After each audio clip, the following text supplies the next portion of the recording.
Welcome back to another episode of Value Bites. We're excited to be live today with David Trent. David is the founder and CEO of Trent Premier Growth. He's one of the busiest guys that I know. And so, David, let's kick things off with just telling us a little bit about you, who it is that you serve, and what all you're up to. So I'm 61. I exited a 27-year wealth management career last year. I founded a company when I was 33. So on September 30, I fully exited a company, had a couple of partners that I merged with at the beginning of 21. I've owned a couple of smaller businesses along the way, but that was far and away my biggest, and had a fantastic run. And one of the things I and loved being an entrepreneur, and I loved working with entrepreneurs. And so knew I had a pretty solid plan. After I exited, I financially don't need to work, but I love coaching, consulting, mentoring, and so decided to become officially certified in exit planning. I worked some in that space with entrepreneurs and wealth management.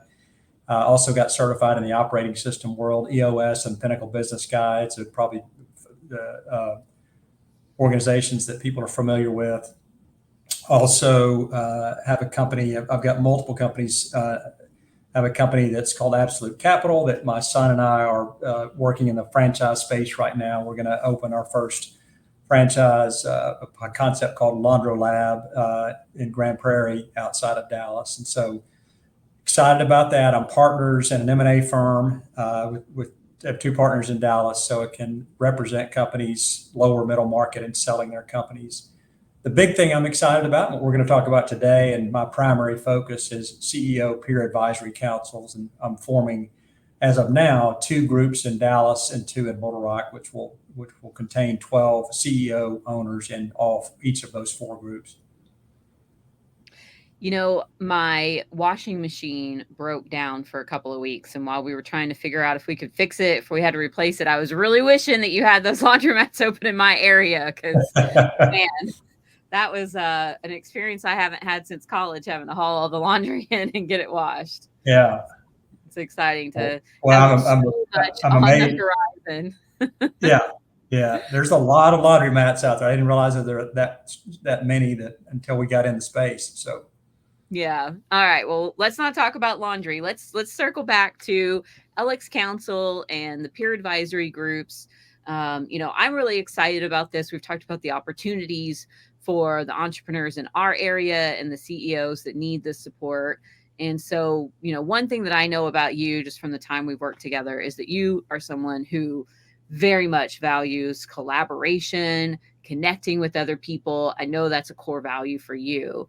And so tell me a little bit about what drives that. Why do you feel like having those groups where people can collaborate and be with their peers and have those connections, what makes that so important to you? I have, from a young age, when I got into entrepreneurship in my 20s, I started consuming a lot of personal development. And there's several kind of foundational phrases that have stuck with me. But one of them is, I think it's from Charlie Tremendous Jones. And he says, 5 years from today, you'll be the same person you are today, except for two things: the people you meet and the books that you read. And you could probably further kind of clarify that to say the relationships you develop and what you read and learn. But learning from others has always been a foundation for me. And then what I discovered once I started mentoring and teaching is you can learn as much or more. And I'll drop another foundational phrase: you learn best what you teach most. And so it's kind of a self-interest thing in a good way, right? You're teaching and helping someone. So in the wealth management space, that came naturally. I worked with a lot of entrepreneurs. I loved doing that. And so to answer your question, it really is, I just get so much gratification and joy out of it. And so much so that I'm writing a book, or I've written a book that's pretty much done. It's going to be published November 12th, and it's titled Elevate Others, Lessons for Purpose-Driven Entrepreneurs. So I've talked about my journey and a lot of stories in that book. So. Yeah, I can't wait for that book to be ready for us to read. It's going to be an amazing one. And, you needed one more thing to do. So I'm That's glad that right. you found a way to fill some time by writing a book because you didn't have enough going on already. All right. So, why LX Council? What drew you to the concept that they have versus some of the other peer groups that are out there? So, get a little background for me, how I came to LX Council.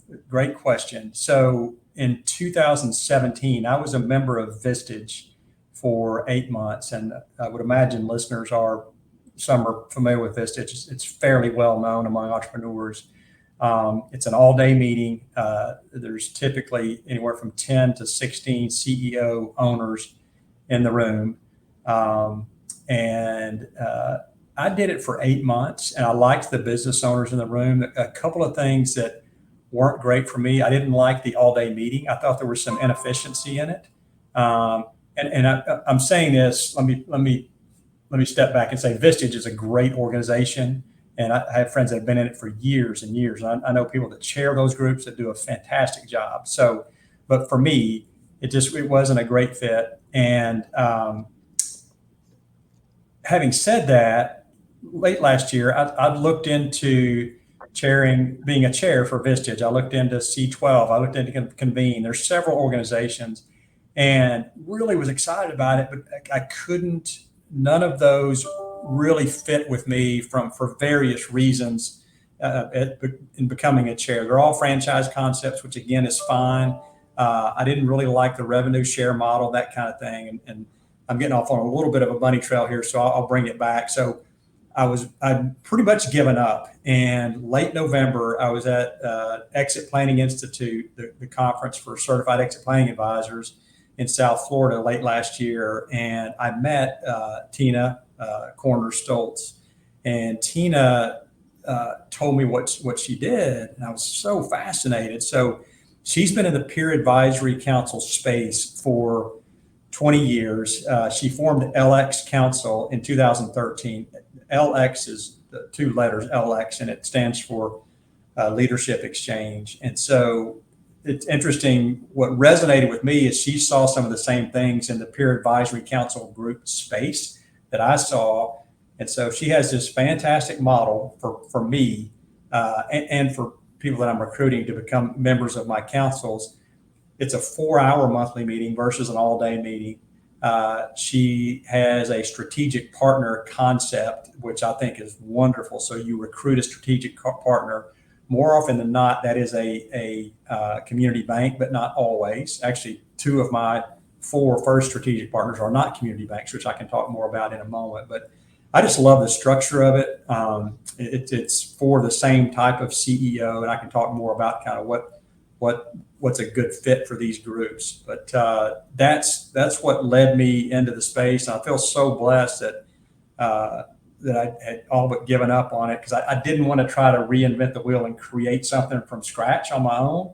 I might have ended up doing that, but I love everything about Tina's model. So Yeah, after talking with her, it's definitely it seems like the best fit for everyone. Like you mentioned, the Vistage meetings and some of those others.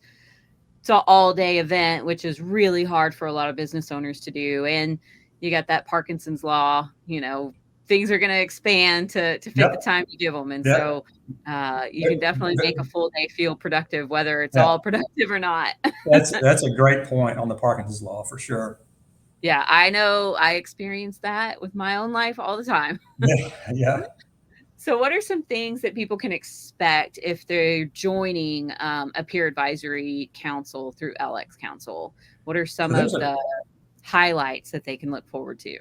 Yeah, so there's a pretty robust onboarding process, and I don't mean like that to say to overwhelm someone. I just mean there's a lot of that's included just getting onboarded. So I'll provide a few kind of tenets of that. So the first thing I'll do is really sit down with the owner, and what I'm going to do is make sure that they're a good fit from the group.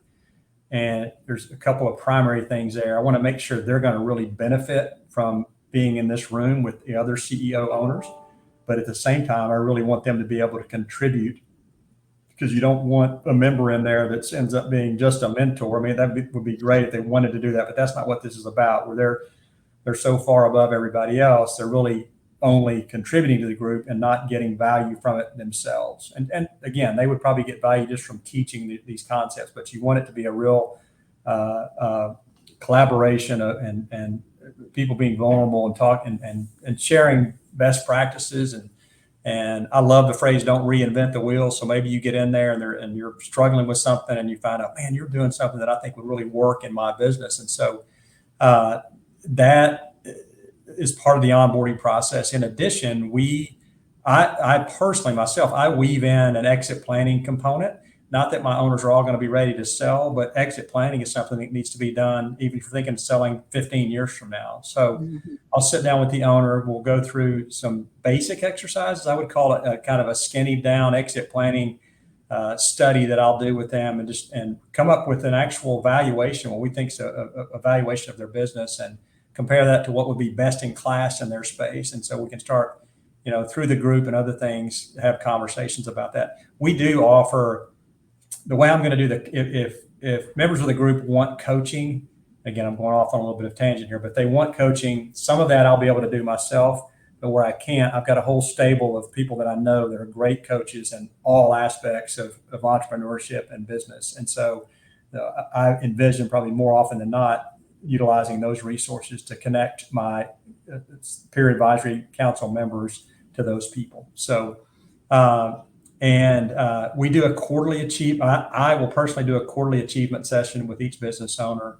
And then once a year, and I go ahead and get the owner ready for this even at the beginning, each owner will do a perspective report, which is they present their business and strategy to the entire group once every 12 months and really get the group to focus in on their business. You're going to have that anyway every meeting. We allow the majority of the meeting, probably roughly 2 hours, to go through challenges, opportunities, problems, and ideas. So that answer your question?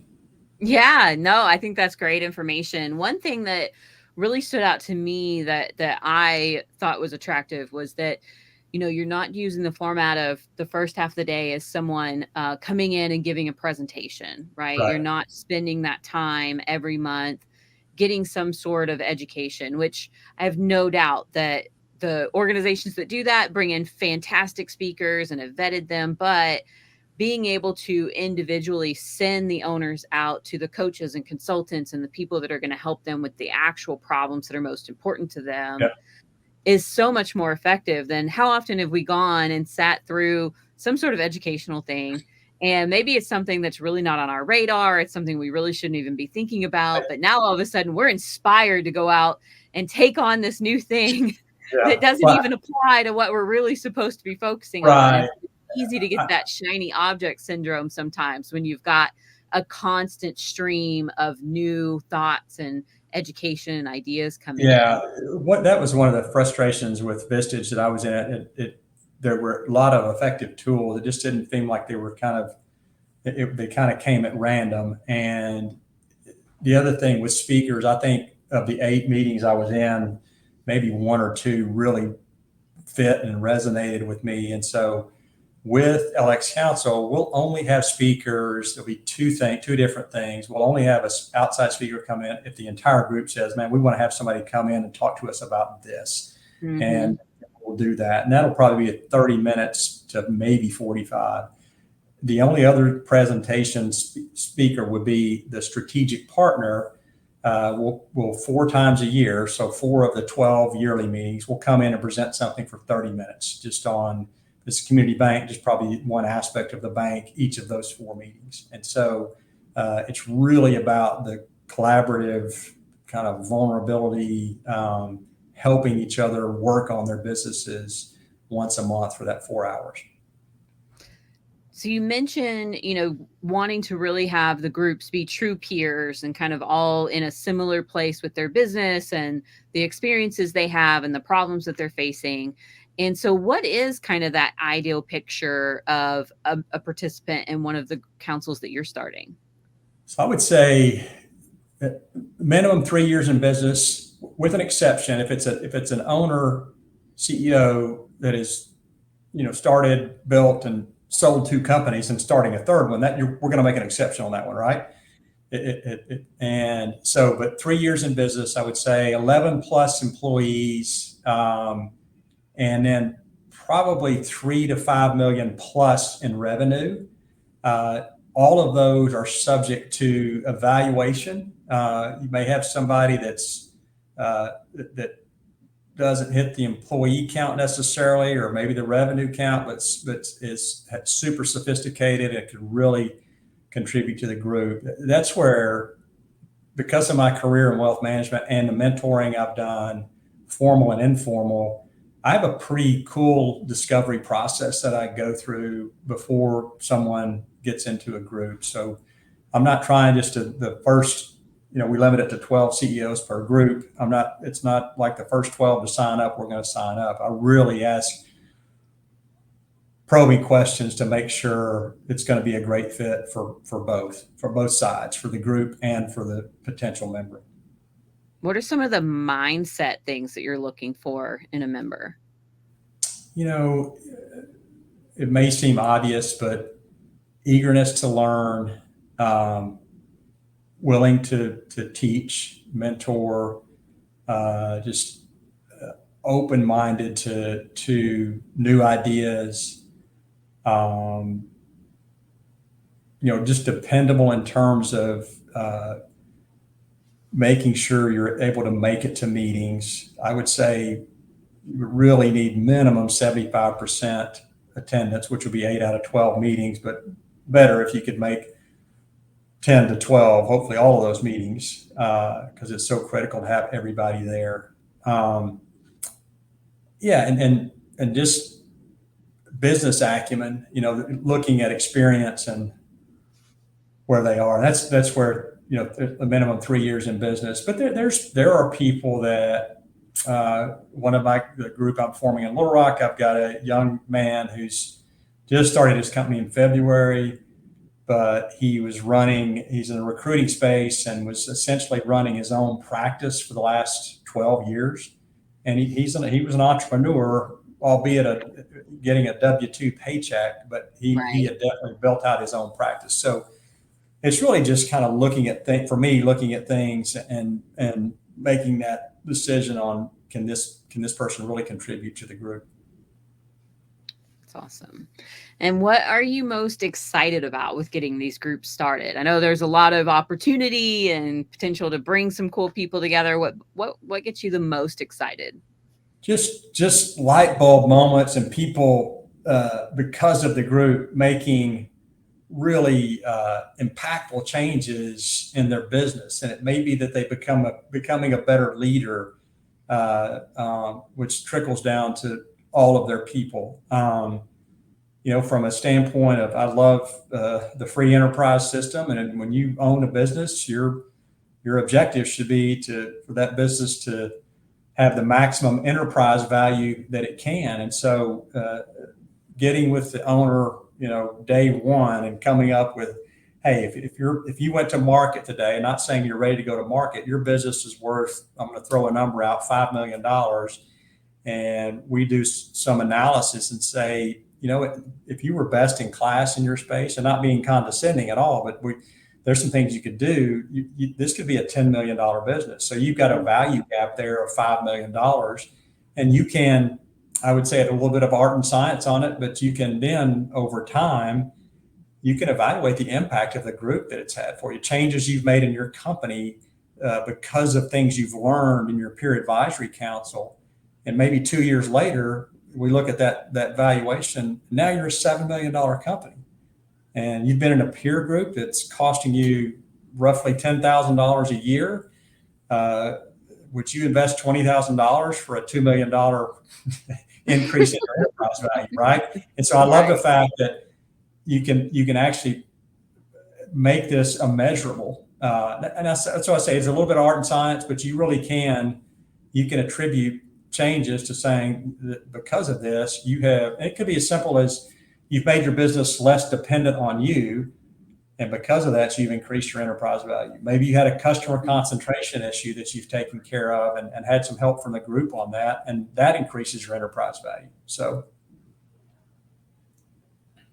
yeah, that's exciting to think about, even just in one group, if you're able to help influence that kind of growth. I mean, think about right. just in that, you talked about one of the smaller towns that you're looking at starting a group in, and that's a big difference just to the economy of that area by being able to make this Heather, increase. you bring up a great point. I hadn't thought about it like that. Yeah. And, If you've got, it increases the potential for employment, and people can be paid better. And it's like, not only are you impacting these individual owners, but there's that trickle out effect of like, now you've got whole communities that are being impacted by these 12 owners that are really doing things better in their business. You're getting me more fired up now. So I Now really, you gotta literally go write a new book. have not even thought about that, but it's so true and so cool. As a matter of fact, I was talking to what I hope is going to be an anchor member in this group in a smaller community, smaller town. It's not a small town, but a smaller town. And that's what he said, man, I'm so interested in this because it's in my city. And I said, dude, I'm awesome. And so, Yeah. that kind of, it's interesting. I had that conversation with him today. So it's interesting that you brought that up. Yeah. As someone who, our office is in a college town, it's like we talked about, it's not a little town, but there's not a lot here for people that are kind of above that startup, but not quite enterprise level yet. Right. There's not a lot of support and interaction and peer groups. And so being able to bring this into those areas, and, like y'all talked about yesterday with Tina, the way that you don't have to stick with one pricing model across the whole US, you can really make this work for those organizations that are in a different economic environment. I think it's just super exciting because now you've got not just the difference in how the material is presented and how the group is run, but now you've got a difference in accessibility, which is, just a huge issue that a lot of the groups that are a little more standardized can't access. Yeah. And something I probably could have shared earlier. I'm going to be moderating these groups, and that's very important. Yes, I will have input, and there will be some natural kind of teaching and coaching from me that goes on in those meetings. But my purpose and goal and desire in those groups is more just to make sure I'm moderating what's happening in the group and just making sure we're getting maximum benefit for each member in the group. And really kind of facilitating the right dialogue and steering conversations and so forth. So.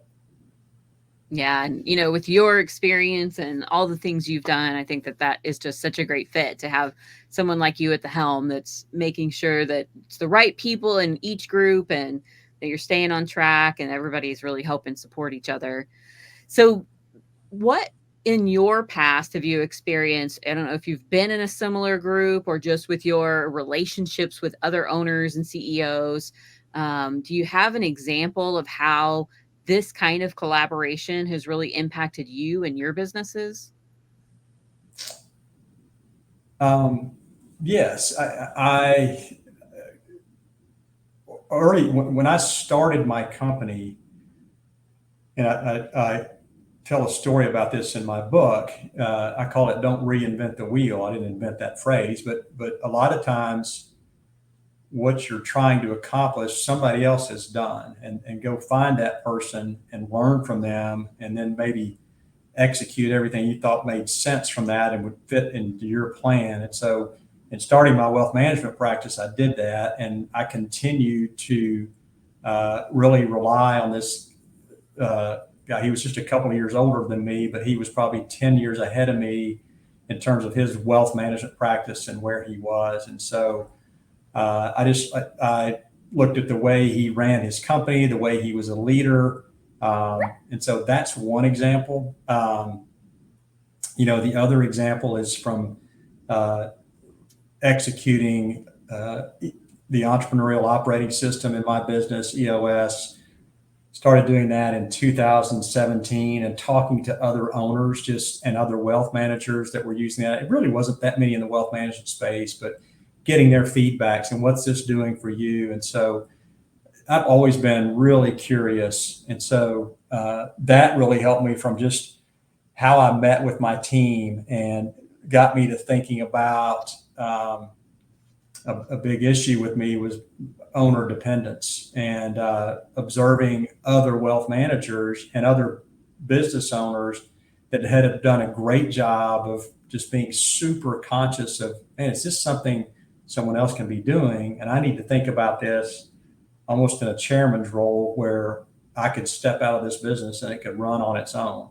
And man, if you can get your company to where you have to spend 10 hours a week in it or 5 hours a week, then to That's me, pretty you've got an amazing. ultimate company. Yeah. And then you almost maybe don't want to sell it at that point because you're going to hit a lick, you're going to pay tax, and then that recurring revenue is gone. So Yeah. now you de-risk because if you own a company, it's like owning a single stock. If you've got 80% of which most business owners, that's 80 to 90% of their net worth. There is some risk there, right? But that's in a lot of cases has a handsome reward to it. So, Yeah. but so a couple of examples. That's awesome. Well, I think that it's very clear that the LX Council advisory groups are going to be an amazing opportunity for CEOs and owners to come together, to learn from one another and collaborate and just really push each other to do big, amazing things in their businesses and in their lives. So, Yeah. if folks that Let are me interested, go yeah, ahead. Go go ahead. ahead. No, you go ahead. Oh, I was going to say for people that are interested, maybe this sounds like something they need. What's that next step? What can they do to learn a little more, start getting involved? So there's two things. We have Tina's LX Council is the only organization I've seen that does it this way. We have what's called a peer advisory council experience, PACE, a PACE meeting, and that is a little less than 2 hour meeting. It's 11:30 to 1:15. It's at the strategic partner at their location where that group will actually meet. And so this is a chance for CEO owners to come 11:30 to 1:15 to get a mock experience of what a 4 hour meeting would be like. We plan to have 20 to 25 CEOs in each of these PACE meetings. So we've got two in Dallas, one in late September, one in early October. The two strategic partners are Shane Spiller's EOS implementer practice. His office is in the Statler Hotel, downtown Dallas, and then Sunflower Bank, which is right in the middle of Dallas in Highland Park. So those are the two strategic partners, and we have two meetings there for the two groups we're launching in Dallas. And then in Little Rock, it's a Hatcher Agency and First Community Bank in Conway will be doing meetings in October there as well. And then my preference would be to do a quick Zoom call with someone that's interested, even before coming to the PACE meeting, so that I can make sure that it's going to be a fit for them. It's something that's worth their time. And so coming to the meeting alone, the PACE meeting, will be beneficial because you'll be in there, even if that's all you did. But that gives someone a way to come and check it out. And then if they're interested, then we could certainly do a discovery call and determine if it's a good mutual fit. That's awesome. And we will drop when we repost this video and when we update the live stream, we will post links to those PACE meetings so that folks that are interested can get in there. And then if they want to have that Zoom call with you ahead of time, I'm sure if they ping you on LinkedIn, you can get them a calendar link or something back to set that up. For All sure. right, David. Well, thanks so much for joining us today. This was exciting to do our first live Value Bite, so I appreciate you being our guinea pig. Any closing thoughts you'd like to leave us with? Just grateful for you and eager to hear from interested folks out there. And it's Friday afternoon, so everyone have a great weekend. Awesome. Thanks so much, David.